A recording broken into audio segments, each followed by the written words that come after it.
Salam alaikum. La Bible est formelle. La prédication de la croix est une folie pour ceux qui périssent. 1 Corinthiens 1, le verset 18. Et oui, lorsqu'on analyse attentivement les arguments de ceux qui, dans la communauté musulmane, se sont essayés de contredire cette prédication, il en est toujours ressorti un degré de folie, de mauvaise interprétation, voire une falsification des faits en vue de donner crédit à des récits traditionnels figurant dans les hadiths qui suggèrent que le Christ aurait été remplacé à la croix par un autre individu fictif.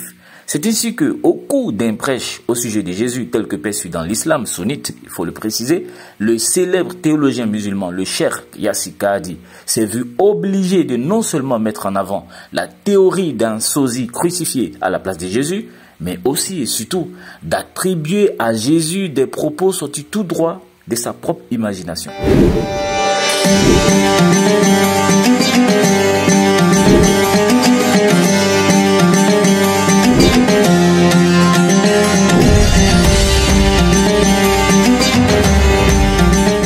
Le Cheikh Yassi Kahdi est l'un des prédicateurs musulmans les plus influents de notre époque et quelqu'un de bien connu sur les réseaux sociaux.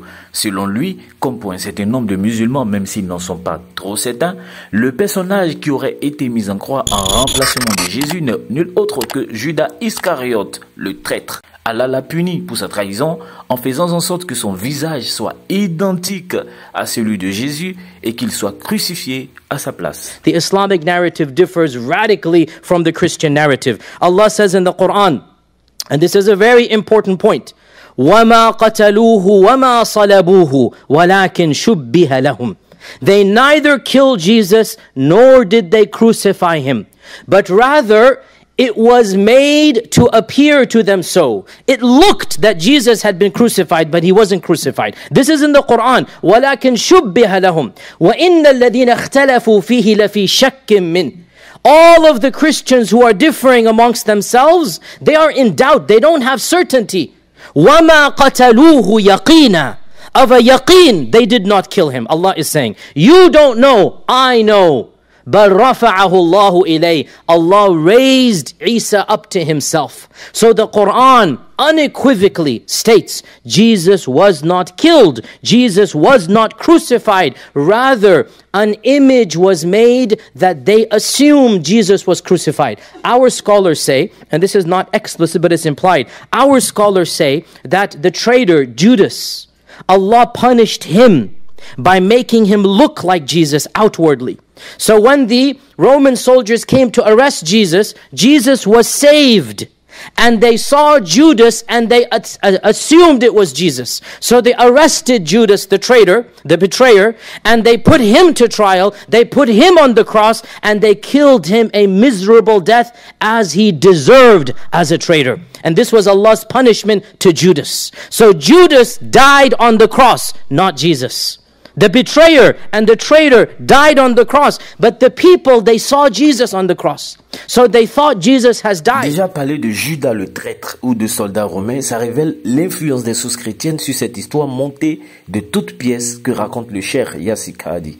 Mais s'il se veut merveilleux et fantastique, de sorte à tenter d'expliquer l'expression ambiguë du Coran, à savoir Shubiya lahum, ce discours a tout l'honneur de balayer un autre récit attribué à Ibn Abbas et rapporté dans le tafsir de Ibn Kathir, selon lequel ce serait l'un des disciples de Jésus, le plus jeune, qui se serait porté volontaire pour prendre sa ressemblance à la croix. Par ailleurs, cette histoire qui fait de Judas le crucifié fait également face à des difficultés insurmontables. Premièrement, si Judas a vu son apparence transformée malgré lui en celle de Jésus, comment ça se fait qu'il n'ait pas ouvert la bouche pour se plaindre que les gens se trompent à son sujet?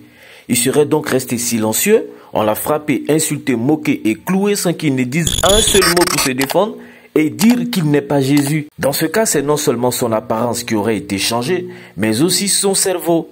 Allah lui aurait inoculé un trouble dissociatif de l'identité ou une amnésie de sorte à ce que son cerveau ne se souvienne plus de sa propre identité. Deuxièmement, le cheikh affirme que les gens ont vu Jésus, alias Judas, qui avait son apparence sur la croix, donc ils ont pensé que Jésus, le vrai, était mort. Or, parmi ces gens, se trouvaient des personnes qui lui étaient proches, dont sa mère Marie. Malgré sa grande piété et la place honorifique qu'elle occupait à ses yeux, Allah aurait-il donc induit cette femme dans la même illusion que les ennemis de Jésus. Troisièmement, le Coran stipule que les apôtres de Jésus, les Hawariyun, ont bénéficié d'une révélation pour professer la foi en Allah et en son messager Jésus. Et ces derniers auraient accepté de témoigner qu'ils étaient des musulmans, des musulmans. Dès lors, comment ça se fait que les apôtres de Jésus, des gens que Allah lui-même a inspirés et qui lui étaient soumis, ont-ils pu répandre dans le monde entier un mensonge, à savoir que c'est Jésus et non un faux semblant qui a été crucifié? Allah les a-t-il donc inspiré un mensonge? Pour le cher Anas Ahmed Lala, ceux qui ont relaté la crucifixion de Jésus n'ont pas forgé un mensonge. Selon lui, s'il est avéré que les disciples directs de Jésus ou certains de ses disciples directs ont cru et dit que Jésus avait été crucifié, alors eux non plus n'ont pas menti sur le sujet, mais ont relaté sur ce point ce qu'ils ont entendu des gens leur relater.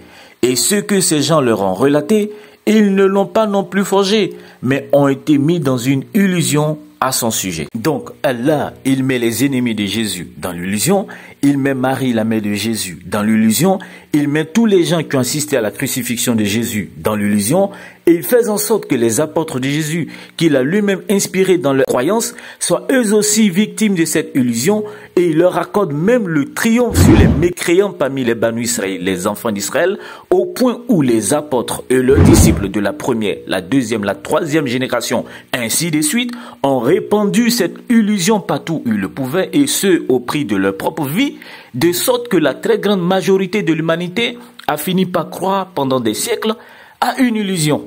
Allah mériterait-il donc le prix de distinction du meilleur illusionniste de toute l'histoire, puisqu'il n'a même pas hésité à tromper ceux qui s'étaient alignés à sa cause? Quoi qu'il en soit, il est évident que le déni de la prédication de la croix plonge de nombreux musulmans dans ce que la Bible qualifie de folie pour ceux qui périssent, comme on l'a vu dès l'entame de cette vidéo. Poursuivons avec le prêche du docteur Yahya Sikadi, et c'est là la partie la plus croustillante de son discours. Now, our scholars say, and this is not explicit in the Quran, but it's derived, that, and from the New Testament as well, that after the crucifixion, then Jesus came back to his followers. This is in the New Testament, and the Christians interpret it as the resurrection. We interpret it as the affirmation he never died. Jesus came back to his followers, to James, to Peter, and he says to them, look, I'm here. This is my flesh and blood. I am not dead.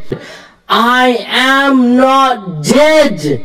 And they could not believe, the New Testament says. So Jesus says, give me any food you have. So they had fish, and they had honey, and they had bread. So they gave him the food. He ate of the food. Why did he eat of the food?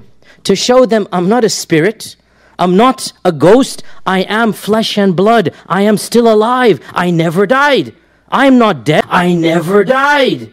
I'm not dead, I'm alive. So he ate of the food. And this is in the New Testament. Mashallah, on se croirait être victime d'une illusion auditive. Vérifions si dans le Nouveau Testament, comme il le prétend, Jésus aurait dit à ses apôtres, « Je ne suis jamais mort » après la scène de la crucifixion. En l'évangile de Luc, le chapitre 24, lorsque le Christ apparaît au milieu d'eux, alors que les portes étaient closes et que le joie était mêlé de doute, Jésus rappela aux apôtres que les choses qui avaient été annoncées par les prophètes à son sujet devraient s'accomplir. Et parmi celles-ci, le fait qu'il devait ressusciter des morts, anasthénai et nécron. De fait, il les désigna comme étant ses témoins qui devaient prêcher la repentance et le pardon des péchés à l'ensemble des nations, en commençant par Jérusalem. Or, l'apôtre Pierre, l'un des disciples présents à cette occasion selon le propos même du cheikh Yahya Sikadi, a déclaré plus tard aux Juifs séjournant à Jérusalem que le roi David, qui était prophète, avait annoncé que le corps du Messie ne connaîtrait point la corruption et que Dieu l'a ressuscité, tout en précisant en tant que représentant des autres disciples, nous en sommes tous témoins.